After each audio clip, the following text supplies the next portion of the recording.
Nació en La Plata el 15 de septiembre de 1945 y es hijo del empleado gráfico Leonel Krakower y la ama de casa Luisa Eisenberg, de ascendencia polaca. Realizó los estudios primarios en la escuela número 1 de calle 8 y 57, mientras que la secundaria la completó en el turno nocturno del Colegio Nacional debido a una enfermedad paterna que lo obligó a trabajar desde los tempranos 13 años. Luego se graduó como médico en la Universidad de La Plata. Este destacado cardiólogo tiene una de las más extensas carreras de formación en cardiología, habiendo realizado especializaciones en Italia, Francia, Israel, Estados Unidos y Argentina. Además de haber trabajado con Relé Favaloro, desempeñó actividades en las áreas de cardiología de los hospitales San Martín, Rossi e Italiano de nuestra ciudad y desde 1989 en Israel, donde vive hasta la actualidad. Ha presentado ponencias en más de 60 congresos internacionales de cardiología y tiene publicados más de 40 artículos de carácter científico. Con nosotros y con ustedes, Ricardo Krakower.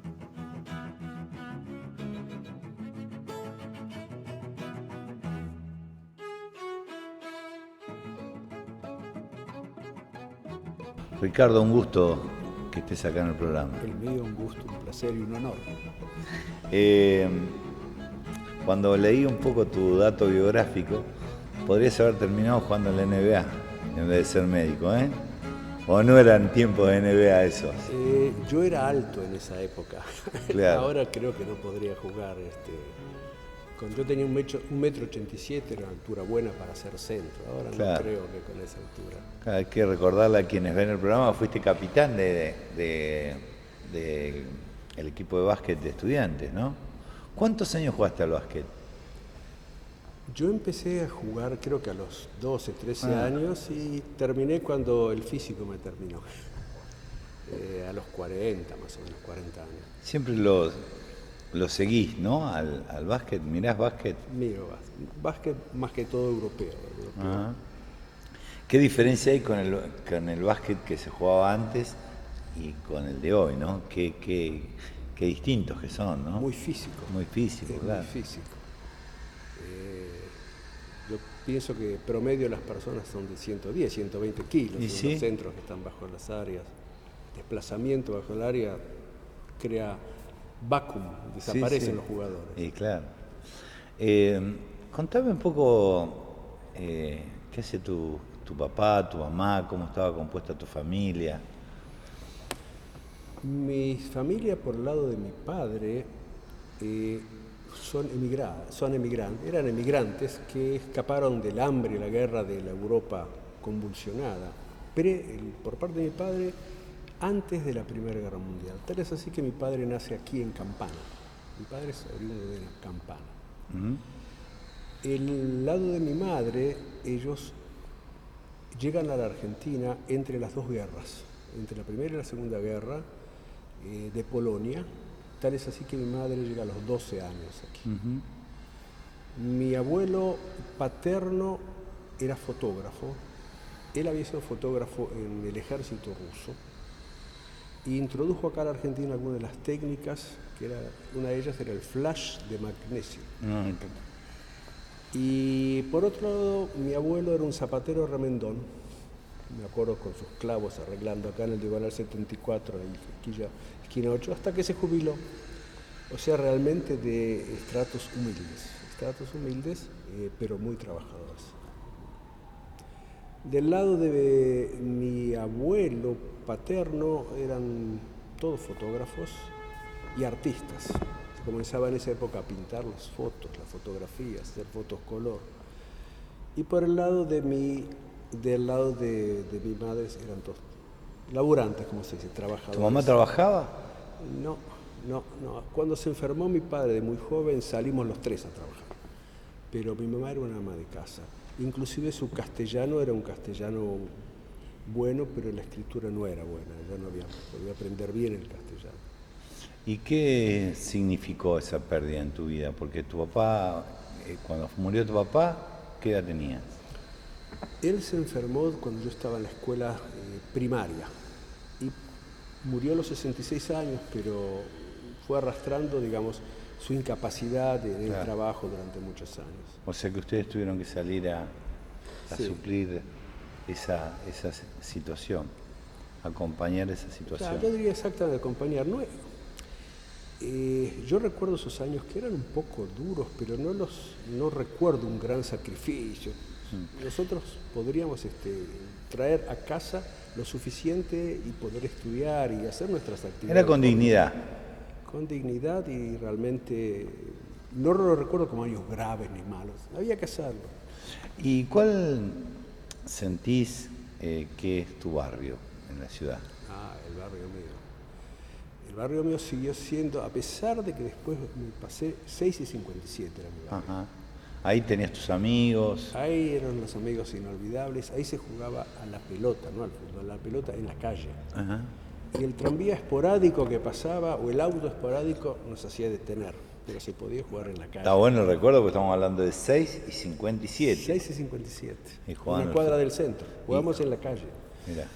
En las épocas del vandalismo, el vandalismo digamos cómico, que le robábamos los tranvías, venían los tranvías, si alguien todavía se acuerda del tranvía famoso, que pasaba por la calle 6 y los conductores bajaban a descansar en la terminal, pero esto es lo que le voy a contar, tiene relación con el deporte, porque ellos bajaban a descansar y dejaban sus tranvías en lo que era una terminal vieja de los autobuses Río de la Plata.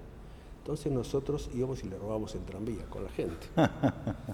Cosa que la policía venía cada rato, Sí. de la comisaría que estaba en 59, esquina 5. Y entonces mi padre no sabía qué hacer conmigo. Y dijo, vamos para sacarlo de este vandalismo, a llevarlo a que haga deportes. Y ahí entré en la natación, y practiqué natación de estudiantes y el básquet. Que el básquetbol comencé en Maccabi. Maccabi, yo jugué en Maccabi, era una de las primeras canchas que tenían piso de parqué, El era primer parqué de La Plata. impresionante. Yo me acuerdo que la primera vez que jugué al básquet ahí, me impresionaba la cancha porque era una cancha hermosa. Había mucha actividad extraescolar, ¿no? Esto del deporte y de ¿escuela primaria dónde fue? Mi escuela primaria, unos lindos recuerdos tengo de la calle 8 y 57, escuela modelo número 1, llamaba en esa oportunidad. Pero no creo que había incentivo, no teníamos mucho incentivo deportivo, viene yo creo que de familia y de barrio el incentivo nuestro. El club estudiantes, íbamos caminando hasta el club estudiantes. No habíamos, hacíamos realmente deportes, pero no incentivados por eso. Claro, aparte estabas en 657, el club estaba en tu barrio. La sede de estudiantes para el invierno, para ir a nadar, estaba también Cerquita.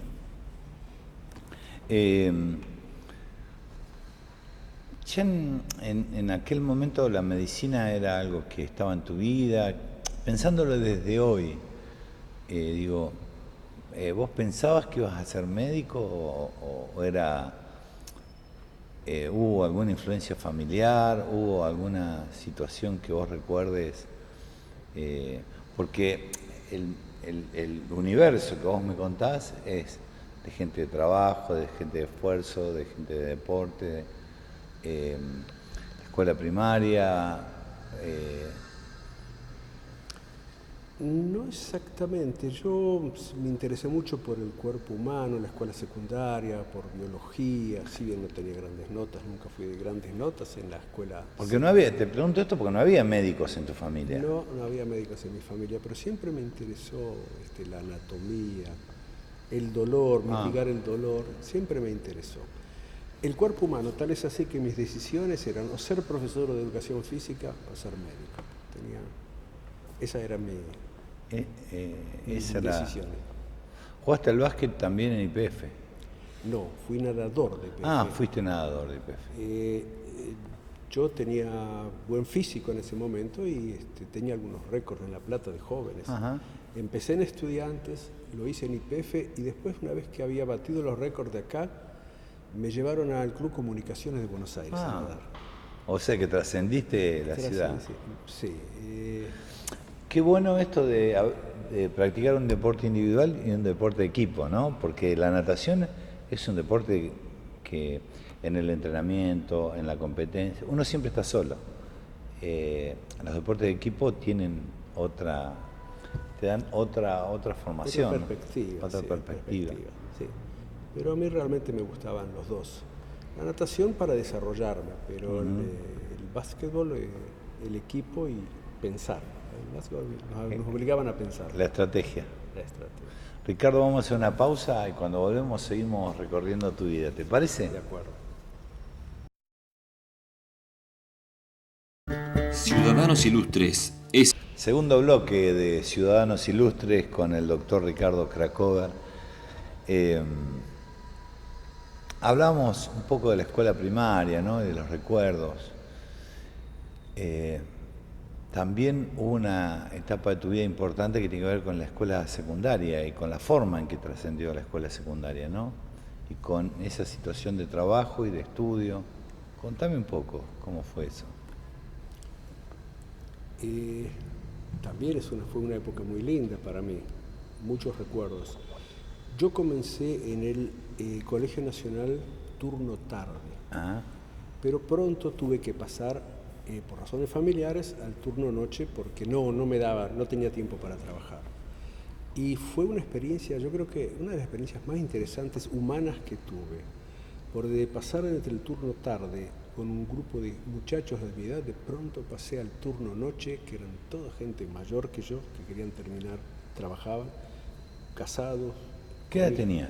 Yo tenía 14, 14 años. A mí me trataban como el Benjamín, me trataban bien, claro, porque era para ellos... Y era una universidad paralela esa, ¿no? Porque estaba rodeado de gente que tenía otra vivencia.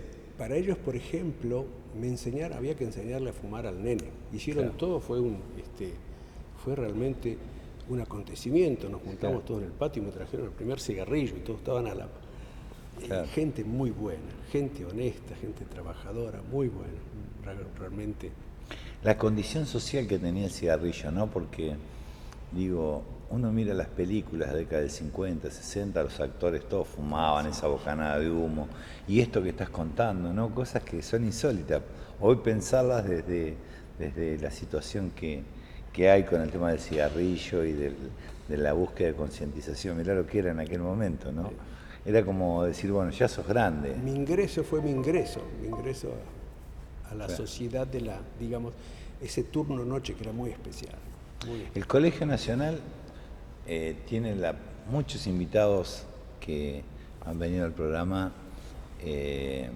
han pasado por el Colegio Nacional. Y siempre el mejor recuerdo y siempre... Era muy particular el Colegio Nacional porque tenían profesores y porque tenían un sistema de estudio distinto al de otros colegios, ¿no? La formación era distinta, como que el colegio fue una fuente de formación para muchos platenses que se destacaron en el mundo después. Yo en este momento me viene a la imagen tres personas o la cantidad, digamos, de cardiólogos que vi, hicieron la línea de conducta. Yo me considero como un educador, porque dentro del ejercicio de la medicina absorbí de la gente la adicción de enseñar. Y estas tres personas que marcaron mucho en mi vida son los tres egresados del Colegio Nacional. Mirá. Es obvio que se los remarque. René Favaloro, en el cual trabajé con él y tuve una amistad.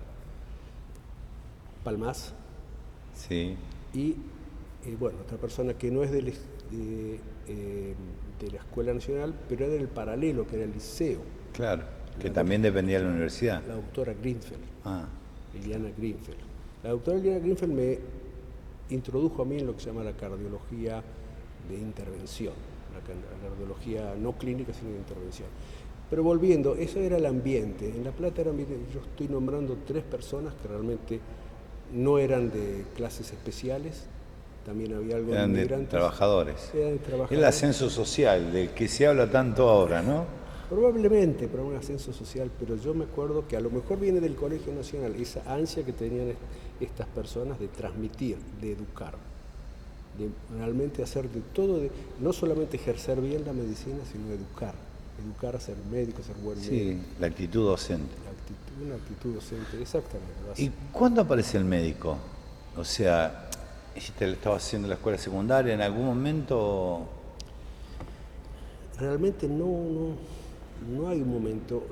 Mi hermana comenzó antes la carrera de medicina, pero no creo que fue por ella. Yo siempre no podía definir exactamente cuándo apareció el médico o un médico. Me parece que fue un proceso, una decisión que la fue llevando a las actitudes de la vida, ¿no?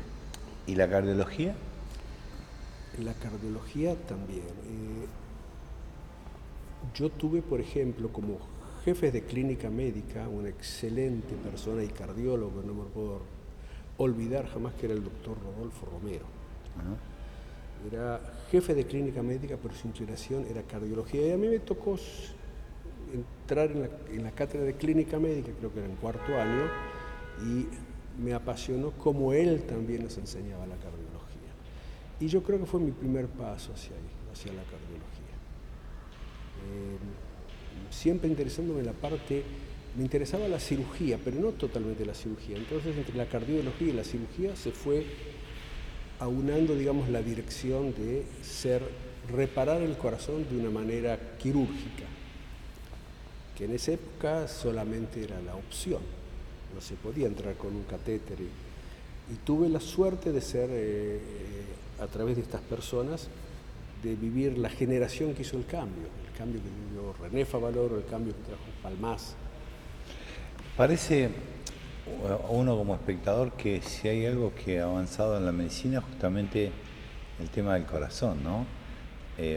Bueno, hoy hay otras especialidades que también han avanzado mucho, pero bueno, esto que vos decís del cambio, ¿no? En algún momento enfermarte del corazón era una cosa muy compleja y después con el tiempo, bueno, quizás por la experiencia de ustedes y de otros médicos que vos nombrás, se hizo fácil, ¿no?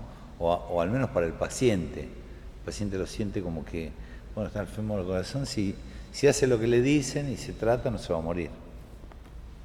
Yo creo que estamos en la época de la medicina preventiva.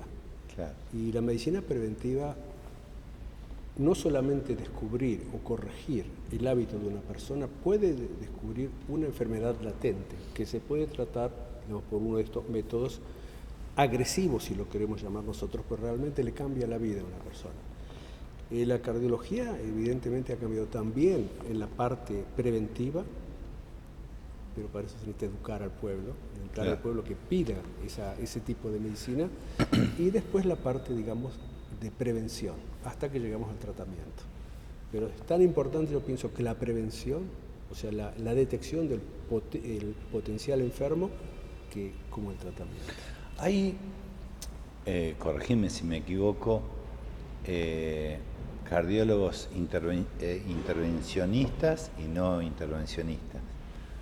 Y los pacientes por ahí dicen, no, yo elegí este cardiólogo porque es no intervencionista. ¿Cómo funciona eso? Digo, porque es como que está la sensación de que ante determinadas situaciones de la medicina la intervención es un hecho fatal, ¿no? Que sí o sí tiene que suceder o no. Yo te voy a contar un poco la historia. Cuando regresa René Favaloro al país y busca gente, digamos, fuimos gente de La Plata a trabajar con él. Uh-huh. Y en ese momento estaba, digamos, de una manera cruenta, cambiar el destino de una persona que padecía del corazón. Era la escuela, digamos, más agresiva que trajo el doctor Favaloro. Y en su época estaba la contraparte, que era el doctor Cosio. El doctor Cosio, que fue el cardiólogo de Perón, era una eminencia, pero él decía que era una barbaridad lo que se estaba haciendo. Era su manera de pensar. Y que realmente demostró con el tiempo que el que tenía la razón era el intervencionismo. Claro. Cambió la vida de la cardiología. Si bien lo que hacía el doctor René Favaloro ahora lo hacemos con un tajito de 1 milímetro, 2 milímetros en la arteria radial, y la persona se va a la casa a las 3 horas, en esa época era algo muy cruento. Y era lo que asustaba, pero realmente quedó como un estigma. La Para ser cardiólogo intervencionista hay que conocer bien la cardiología no intervencionista. Claro. Es un paso previo para ser cardiólogo, o sea que no es tan correcto lo que dice la gente. A lo mejor algunos que tienen miedo prefieren que no lo toquen, digamos, claro, que no lo hagan, pero hoy no es así. Hoy realmente, inclusive en el aspecto laboral, en donde yo ejerzo un infarto y bueno, si la persona está en condiciones, a la semana puede volver a trabajar, se lo considera como una persona normal, sigue.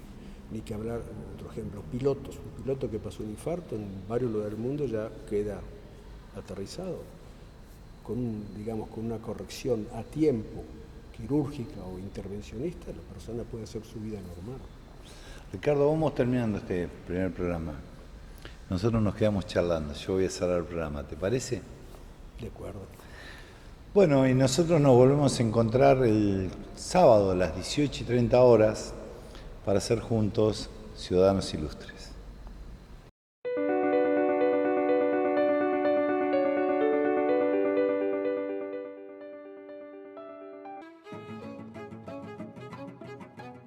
Segundo programa de Ciudadanos Ilustres con Ricardo Krakover. Ricardo, hablamos un poco en el primer bloque de Israel, en el primer programa, bueno, y hablamos de tu familia paterna, bueno, hablemos de tus hijos. Tuviste un hijo en Israel y otro hijo en la Argentina, ¿no? Exacto. Sé que en algún momento estuvo como esa idea de volver, o ¿cómo se dio esa situación? La situación es un poquito más compleja quizá. Yo en el año 75, cuando decidí a ver lo que era Israel, realmente me escribí con varios jefes de servicio allá y llegué y realmente vi que la cardiología israelí estaba por varias generaciones muy por debajo de la Argentina. Mira vos. Sí, la Argentina estaba en el tope de la cardiología mundial en ese momento. Y entonces me dediqué a enseñar, fui por 2 años y me dediqué a enseñar. Y una vez fui a un club. Ahí nació la actitud docente que te habían imprimido tus maestros, ¿no? Exactamente. Yo no podía creer que había tanta diferencia. Se estaba haciendo una cardiología intervencionista pobre, mala, en centros, pero importantísimos. Y me dediqué a enseñar y ellos lo absorbieron. O sea, yo fui por 2 años y me quedé 5. Mira. En ese interín fui a un club, a una pileta y conocí a mi mujer. En el año 80 regresamos a vivir a la Argentina. Ella es nativa israelí. Claro. Y bueno, al poco tiempo nació mi hija, nacida acá en La Plata. Platense. Platense, sí, Platense. No será Pincha, ¿no? ¿Qué va a ser? Es Pincha, lo llevamos. Y mi hijo que nació allá también es Pincha. Así que está toda la familia. Volvimos, estábamos acá y al poco tiempo de que regresamos, en el año 87, nació mi segundo hijo, que nació en Israel. Y resulta que, interesante, unos años después, allá todos los chicos después del servicio militar, que es muy fuerte para ellos, tanto mi hija como mi hijo deciden irse un tiempo, unos años, a veces, a recorrer el mundo con una mochila. Está bueno eso. Sí, acá el sur, acá está lleno de chicos mochilas. Y resulta que yo quería hacerle un pasaporte a mi hijo que le correspondía nacionalidad argentina. Entonces hablé con el cónsul y me la estaba haciendo difícil. Entonces yo le digo, señor cónsul, no me la haga difícil. Dice, ya que tengo tantas cosas en contra mía, usted me las hace difícil. ¿Por qué tiene que contra? Y mire, soy judío y hincha de Estudiantes. Le dije, ¿qué quiere que sufra más? No me haga el problema. Claro. Se rió, entonces salió el pasaporte de mi hijo, que es argentino también por adopción. Claro. Más o menos esa es la historia de mis 2 hijos. ¿Cómo te recibieron en Israel? Cuando fuiste, empezaste a enseñar, ¿te sentiste familiarizado rápidamente, reconocido rápidamente? O sentiste el primer tiempo que no era tu país o valoraron esa actitud del profesor? No, con respecto a eso yo comenté, tenía las cartas de presentación. Universidad Nacional de La Plata, Claro. René Favaloro, y ya con eso me abrieron las puertas. O sea, porque a veces uno puede tener todas las condiciones, pero no llega en el timing o en el... Eso fue suficiente. Cuando escucharon eso, vieron de que se interesaron mucho y realmente me abrió las puertas. Contame tu relación con Favaloro. Muy, muy interesante. René, o sea, era una persona muy humilde. Y tal es así que yo, por ejemplo, quería comentar sobre un paciente y golpeaba la puerta y abría y decía, René, pues tiene un momento. Cosa que después cuando viajé por otro lugar del mundo, o mismo en Israel, ¿cómo? No se golpeaba la puerta del jefe y se hay que pedir una audiencia. Pero, Claro. yo estoy trabajando con... No, querido, tenés para la semana que viene a las 6 de la tarde. Yo estaba acostumbrado, René siempre hacía tiempo, porque sabía que si alguien le golpeaba la puerta, había algo que aprovechar de esa persona. O sea, inteligente, ¿no? Era muy, aparte de la memoria infernal que tenía un poder de síntesis, René, poder de trabajo y de síntesis. René llegaba, yo estuve con él en Sanatorio Güemes, previo a la fundación y previo, o sea, los primeros que fuimos a trabajar con él. Llegaba antes que nosotros y era el último que se iba. Llegaba temprano, cerca de las 7 de la mañana. Y él, yo creo que nos íbamos a las 6 y él todavía se quedaba trabajando. Era una vida dedicada a la medicina, ¿no? Porque, ¿qué se sabe de la vida? Digo, como que no era una persona con vida privada. Su vida era la medicina. Él leía mucho. Él te podía hablar de economía de la Argentina y de algún país de Europa que vos eligieras. Te podía decir cómo formaba la tercera de gimnasia del año 43, porque la sabía de memoria. Claro. Inclusive me acuerdo que íbamos caminando cerca de mi casa y se paró en un cantero y me empezó a explicar que la madre le gustaba cultivar esas flores que las tenía acá. Él venía todos los miércoles a La Plata a hablar con la madre, a visitar a la madre. Y me contó que la madre, o sea, que tenía un conocimiento amplio, era una persona, de escuchar una vez una cosa era como si lo hubiera estudiado. Era una persona excepcional. O sea que sorprendía por su condición de persona. Número uno persona. Número uno era una persona, René Favaloro era una persona. Si bien hay un dicho que él mismo decía, es fácil ser humilde cuando se es famoso.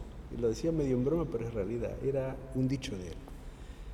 Lo mencionaba a menudo, pero lo podías parar en un pasillo para charlar, inclusive los pacientes, cosa que nadie lo paraba en un pasillo, doctor, ¿cómo salió? Él siempre... Estar en un quirófano con Favaloro era, claro, descansado, ¿no? No tanto. Él tenía un halo de autoridad. Sí, no, yo digo descansado en cuanto a la tranquilidad de que estabas con Maradona, que estabas con Messi, que estabas con el mejor, ¿no? Quería mirar las manos, uno quería ver lo que hacía. Querías mirarle las manos. Sí, quería mirarle las manos, a ver cómo hacía tan bien, tan rápido, tan exacto. Trabajaba en esa época el hermano, el Juan José Favaloro, que no tenía la virtud de él. Y era cómico los comentarios. Sacar la mano, deja esto. ¿No? Claro. Pero realmente era interesante ver las manos. Hay una anécdota que leí por ahí, vos me vas a decir si es así o no. Dicen que la primera persona que cosió un corazón fue Favaloro cuando estaba en La Pampa, y que eso no se publicó y que por eso... ¿Es un mito? ¿Es algo que pasó? Capaz que nunca lo escuchaste. No lo escuché nunca, pero me suena más a mito. Yo he conocido gente que no, o sea que una de las... Yo hice guardias acá en el hospital, ¿cómo se llama el hospital? Que está al lado del hipódromo, en Gutiérrez. Sí. Y no era infrecuente la puñalada, cerrar. Y te voy a decir que no es difícil. El corazón está cerca, es fácil. O sea que suena un poco a místico, porque él hizo cosas mucho más importantes que eso, que realmente no es tan difícil. No, un poco se cuenta porque en realidad eso esa historia que por ahí es un mito, como comentábamos, fue en sus comienzos, cuando él se fue a La Pampa y era muy... Por eso por ahí aparece como algo sorprendente, algo que es natural en medicina, ¿no? No me extrañaría que lo haya hecho, no me extrañaría porque era una persona decidida. Ciudadanos Ilustres es auspiciado. Último bloque de Ciudadanos Ilustres con el doctor Ricardo Krakower. La verdad que el programa debería durar mucho más porque la conversación es por demás entretenida, importante, fuera de cámara, bueno, hay un montón de temas para hablar. Ricardo, ¿cómo es esto de observar la Facultad de Medicina con el sistema de ingreso, con examen, ahora con el nuevo sistema, con el sistema que ustedes tuvieron para ingresar? En algún momento fue famosa la cantidad de alumnos que salían mal en el examen. ¿Cómo lo observas?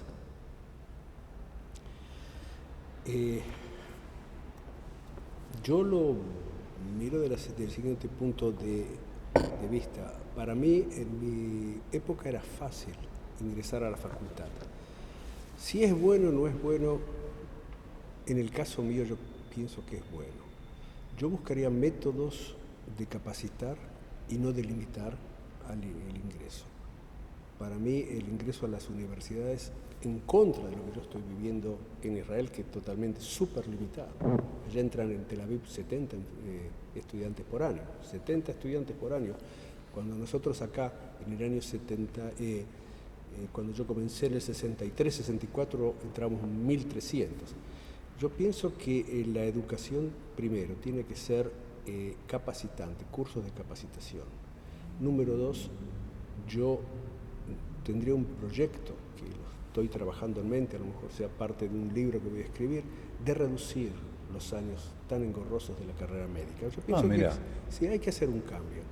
El estetoscopio prácticamente yo lo llamo que está en vías de extinción, porque el diagnóstico por imágenes lo ha reducido mucho. Yo creo que hay que ser en las materias mucho más específicos.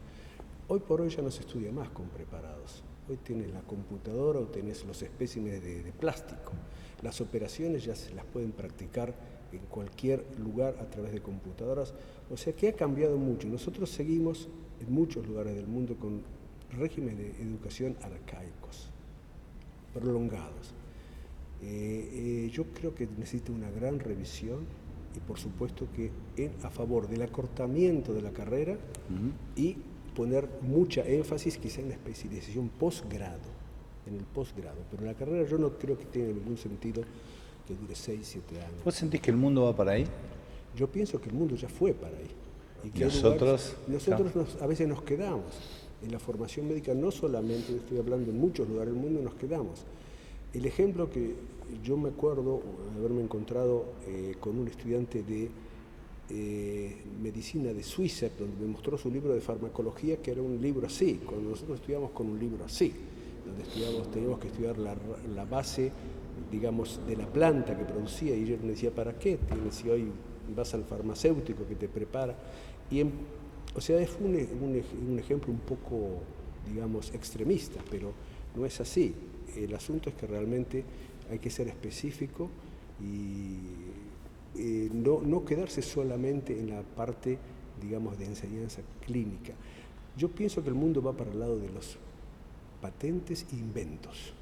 Y eso que hay que inculcarle a los chicos desde que entren a la facultad. La innovación y la perfeccionización. El perfeccionismo yo creo que son la base del futuro. Educar a los chicos para eso. Que vayan a la facultad con la mochila de conocimientos mucho más cargada, ¿no? Que vayan más capacitados. Hay que darle más problemas y que ellos los solucionen. No hay que darle digerido lo que tienen que saber. Claro. Solamente que hay problemas que tienen que solucionar. Te vuelvo a repetir, hoy los chicos andan con un teléfono que entran en programas tan complejos y por otro lado van a la facultad y tienen que aprender cosas que un aparato simple de ecografía, un aparato simple de resonancia magnética, Yo estoy en mi consultorio, por ejemplo, y me entra el paciente que ya tiene hecho el electrocardiograma, le han tomado la presión y en algunos casos le han hecho una electrocardiografía. Solamente el estetoscopio mío es para un contacto humano con el paciente, porque no me aporta mucho más. ¿Qué te parece el hecho de que cada vez el médico toca menos al paciente? Es malo, pero es una realidad. Es malo, realmente no es bueno que se pierda.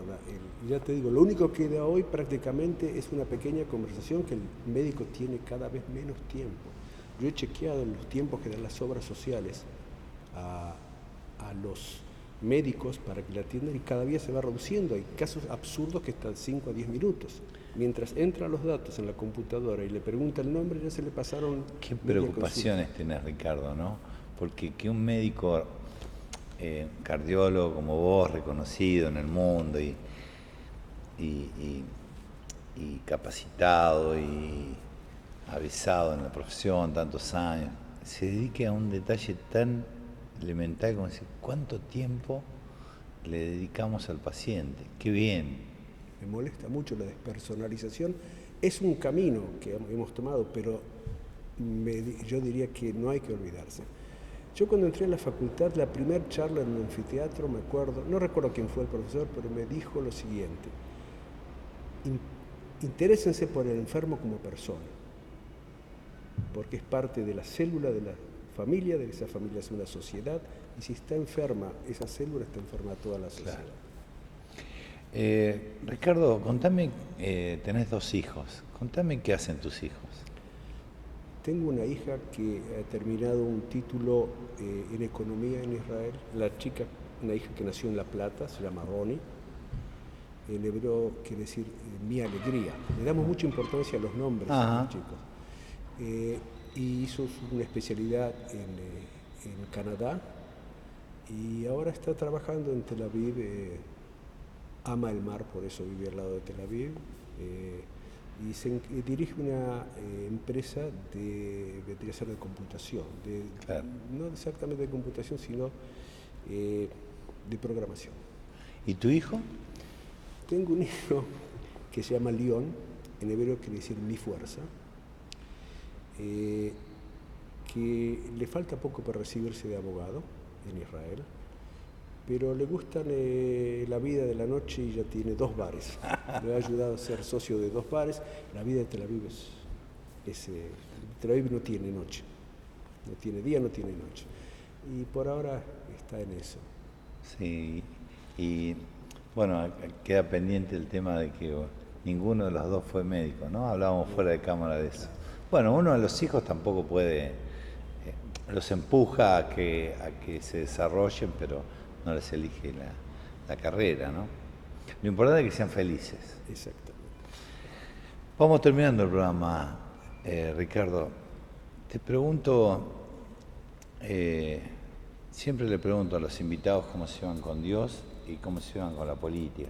Cuando vienen invitados que tienen que ver con la ciencia, bueno, hay veces que la respuesta sorprende, ¿no?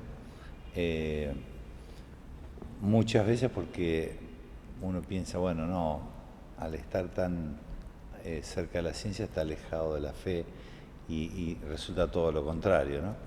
Y a veces porque, bueno, se da lo clásico, ¿no? ¿Cómo te llevas con Dios? Uy, es la pregunta más difícil que me has hecho.